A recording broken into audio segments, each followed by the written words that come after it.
Friends, നമ്മളിവിടെ കുറച്ച് പനീർ എടുത്തിട്ടുണ്ട്. ചെറിയ ചെറിയ ക്യൂബ്സുകളാക്കിയിട്ടാണ് എടുത്തിരിക്കുന്നത്. ഇനി നമുക്ക് കുറച്ച് ഒരു ഇടത്തരം 3 ഉരുളക്കിഴങ്ങുകൾ നമ്മളിവിടെ എടുത്തിട്ടുണ്ട്. ഒരു വലിയ സവോള എടുത്തിട്ടുണ്ട്. അതേപോലെ കുറച്ച് ഒരു ചെറിയ കഷ്ണം ഇഞ്ചി, അതേപോലെ തന്നെ ഒരു 3 പച്ചമുളക് നമ്മൾ എടുത്തിട്ടുണ്ട്.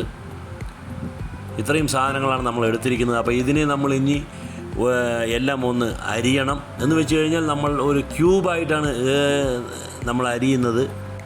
എന്ന് വെച്ചാൽ നമ്മൾ ചില്ലി ചിക്കനൊക്കെ ഉണ്ടാക്കുന്ന സമയത്ത് നമ്മൾ സവോള എങ്ങനെയാണ് കട്ട് ചെയ്യുക, ഒരു ചതുരാകൃതിയിൽ അങ്ങനെയാണ് അരിയുന്നത്.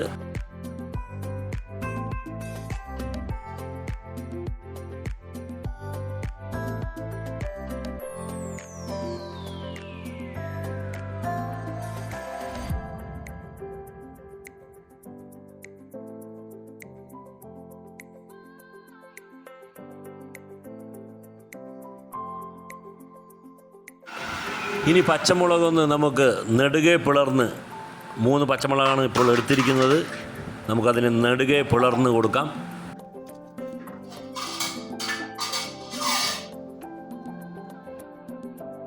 ഇഞ്ചി നമ്മൾ ചെറിയ കഷ്ണമാണ് എടുത്തിരിക്കുന്നത്. പക്ഷേ ഇത്രയും തന്നെ ആവശ്യമില്ല. അപ്പോൾ കുറച്ചേ നമ്മൾ എടുക്കുന്നുള്ളൂ. ആ കുറച്ച് നമ്മൾ കുനുകുനാന്ന് ചോപ്പ് ചെയ്തെടുക്കാൻ പോവുകയാണ്.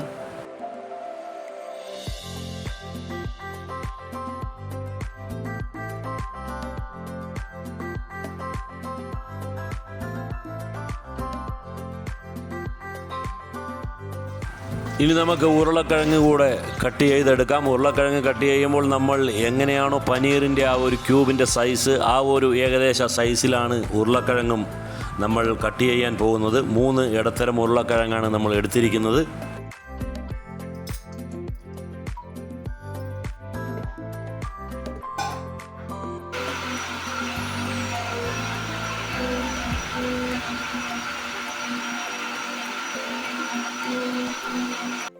അപ്പോൾ നമ്മൾക്ക് വേണ്ട കഷ്ണങ്ങൾ, അതായത് പനീർ, ഉരുളക്കിഴങ്ങ്, സവോള, പച്ചമുളക്, ഇഞ്ചി എന്നിവയെല്ലാം തന്നെ ഇവിടെ നമ്മൾ വൃത്തിയായി കഴുകി വൃത്തിയാക്കി കട്ട് ചെയ്ത് വെച്ചിട്ടുണ്ട്.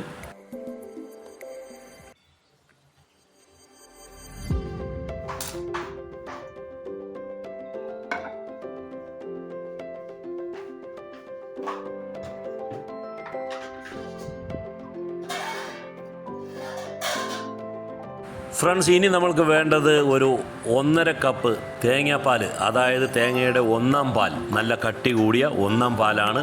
പിന്നെ വേണ്ടത് അതേ അളവിൽ തന്നെ 2-ാം പാൽ. തേങ്ങയുടെ 1-ാം പാൽ എടുത്തതിന് ശേഷമുള്ള ചണ്ടിയിൽ കുറച്ചുകൂടെ വെള്ളം ഒഴിച്ച് അടിച്ച് എടുക്കുന്നതിനെയാണ് 2-ാം പാൽ എന്ന് പറയുന്നത്. ഇനി ഒരു 2 കപ്പ് 3-ാം പാൽ കൂടെ വേണം. ഫ്രണ്ട്സ്, അപ്പോൾ ആദ്യം തന്നെ നമ്മൾ ഉരുളക്കിഴങ്ങ്, ഈ അരിഞ്ഞു വെച്ചിരിക്കുന്ന ഉള്ളി, പച്ചമുളക്, ഇഞ്ചി, ഇതെല്ലാം കൂടി ഇട്ടിട്ട് നമ്മൾ 3-ാം പാല് എന്ന് പറഞ്ഞാൽ ഒരുപാട് വെള്ളം പോലെ ആക്കിയിരിക്കുന്ന തേങ്ങയുടെ വെള്ളം ജാസ്തി ചേർത്തിയിട്ട് അതിലാണ് ഈ സാധനങ്ങൾ വേവിക്കാൻ പോകുന്നത്.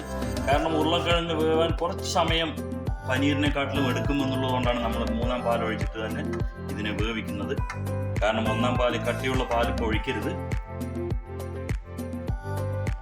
നമ്മളൊരു 3 പച്ചമുളക് കൂടെ ഇതിൽ ഇടുന്നുണ്ട്. കാരണം എരിവ് തീരെ ഇല്ലാത്തൊരു പച്ചമുളകായതുകൊണ്ട് നമ്മളൊരു 3 നേരത്തെ 3 എടുത്തിരുന്നു. എരിവുള്ളതാണെങ്കിൽ അത്രയും മതി ഈ ഒരു ക്വാണ്ടിറ്റിക്ക്. പക്ഷേ ഇത് എരിവില്ലാത്ത പച്ചമുളകായതുകൊണ്ടാണ് നമ്മളൊരു 3 കൂടെ വേറെ ചേർക്കുന്നത്.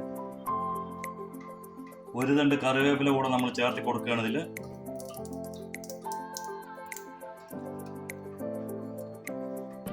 ഇനി ഇതിൽ നമ്മൾ 3-ാം പാലാണ് ഒഴിക്കാൻ പോകുന്നത്. എന്ന് വെച്ച് കഴിഞ്ഞാൽ തീരെ കനമില്ലാത്ത, കട്ടിയില്ലാത്ത പാലാണ്. അതാ വെള്ളം പോലെ തന്നെയാണ് ഉള്ളത്. നിറയെ വെള്ളം പോലുള്ള ഇതിലാണ് ഈ ഉരുളക്കിഴങ്ങ് വേവേണ്ടത്. ഇനിയാണ് നമ്മൾ സ്റ്റൗ കത്തിക്കാൻ പോകുന്നത്. ഇതിൽ നമ്മളിപ്പോൾ ഉപ്പ് ഒന്നും ചേർക്കുന്നില്ല. ഇത് ഇങ്ങനെ തന്നെ നമുക്ക് വെന്ത് കിട്ടണം. കാരണം ഇത് അടച്ചു വെക്കാനും പാടില്ല. അടച്ചു വെക്കുക, ഇല്ലെങ്കിൽ ഇപ്പോൾ ഉപ്പിടുക എന്നൊക്കെ ചെയ്ത് കഴിഞ്ഞാൽ ഇത് ചിലപ്പോൾ പാല് പിരിയാനുള്ള സാധ്യതകളുണ്ട്. അതുകൊണ്ടാണ് നമ്മൾ അങ്ങനെയൊന്നും ചെയ്യാത്തത്. അപ്പോൾ ഇതിൽ കിടന്ന് ഈ ഉരുളക്കിഴങ്ങൊന്ന് വെന്ത് വരട്ടെ.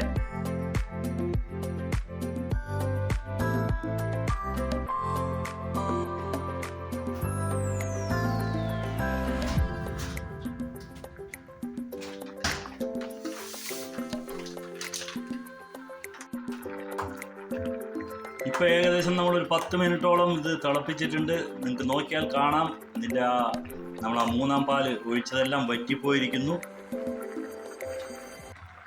ഈ സമയത്താണ് നമ്മൾ ഉപ്പിട്ട് കൊടുക്കുന്നത്.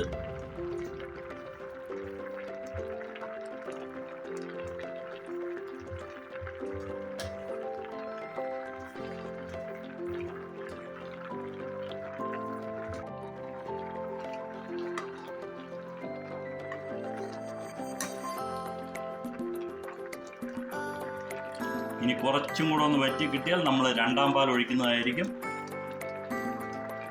രണ്ടാം പാൽ ഒഴിച്ചതിന് ശേഷമാണ് നമ്മൾ പനീർ ഇട്ട് കൊടുക്കുക.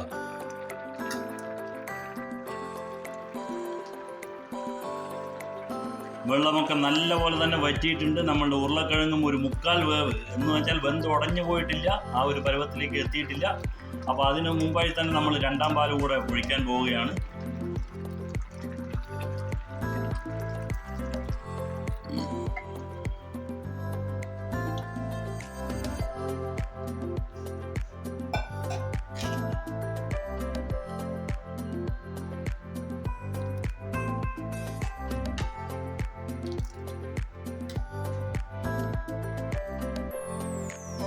രണ്ടാം പാൽ ഒഴിച്ചതിന് ശേഷം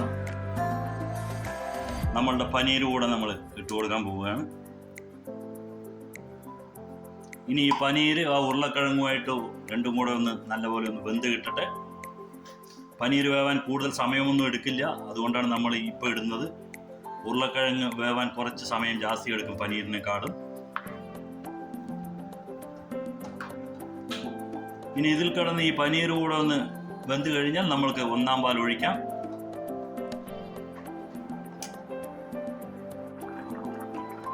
നമുക്ക് വളരെ എളുപ്പത്തിൽ ഉണ്ടാക്കാൻ പറ്റുന്ന സ്വാദിഷ്ടമായിട്ടുള്ള ഒരു വിഭവമാണ് ഈ ഒരു ഇഷ്ടു എന്ന് പറയുന്നത്. നമ്മൾ ഉരുളക്കിഴങ്ങ് കൊണ്ട് സാധാരണ തനിയെ ഉരുളക്കിഴങ്ങും ഉള്ളിയും സവോളയും കൂടെ ഇട്ടിട്ട് പച്ചമുളകൊക്കെ കീറി വെക്കാറുണ്ട്.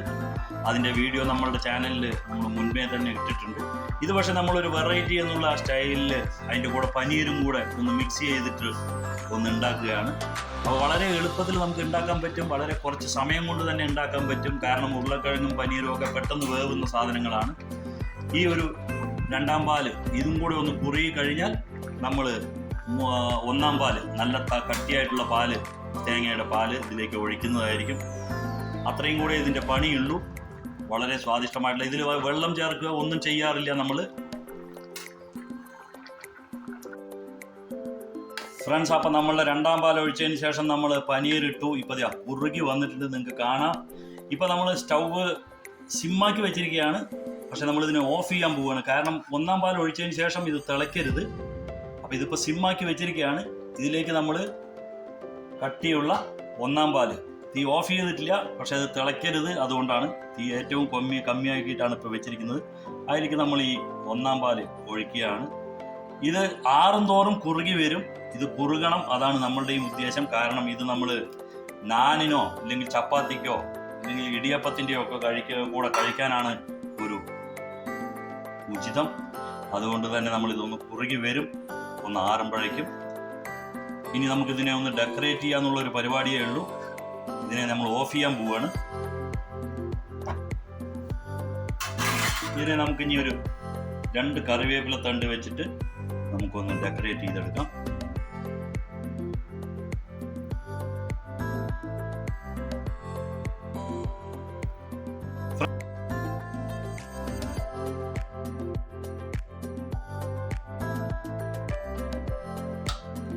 ഇനി അല്പം പച്ച വെളിച്ചെണ്ണ കൂടെ നമ്മൾ ഇതിൻ്റെ കൂടെ ഒഴിച്ചു കൊടുക്കാൻ പോവുകയാണ്. നേരത്തെ ഒന്നും നമ്മൾ വെളിച്ചെണ്ണ ഒഴിച്ചിട്ടില്ല, അത് പ്രത്യേകം ശ്രദ്ധിക്കുക. ഇപ്പോഴാണ് നമ്മൾ ഒഴിച്ചു കൊടുക്കുന്നത്. അപ്പോൾ നമ്മളുടെ ഇന്നത്തെ ഒരു വീഡിയോ നമ്മളിവിടെ നിർത്തുകയാണ്. നമ്മുടെ ഇന്നത്തെ വീഡിയോ നിങ്ങൾക്ക് ഇഷ്ടപ്പെട്ട് കാണുമെന്ന് വിചാരിക്കുന്നു. നമ്മളുടെ വീഡിയോ ഇഷ്ടപ്പെട്ടുവെങ്കിൽ നമ്മുടെ ചാനൽ ആദ്യമായിട്ട് കാണുന്നവർ ഇതൊന്ന് സബ്സ്ക്രൈബ് ചെയ്യുക. എല്ലാവരും ഇതൊന്ന് ലൈക്ക് ചെയ്യുക. എല്ലാവരും ഇതൊന്ന് ഷെയർ ചെയ്ത് മറ്റുള്ളവരിലേക്ക് കൂടെ എത്തിക്കുക. അടുത്ത ഒരു വീഡിയോയുമായിട്ട് വരുന്നതുവരേക്കും ബൈ, എൻജോയ്.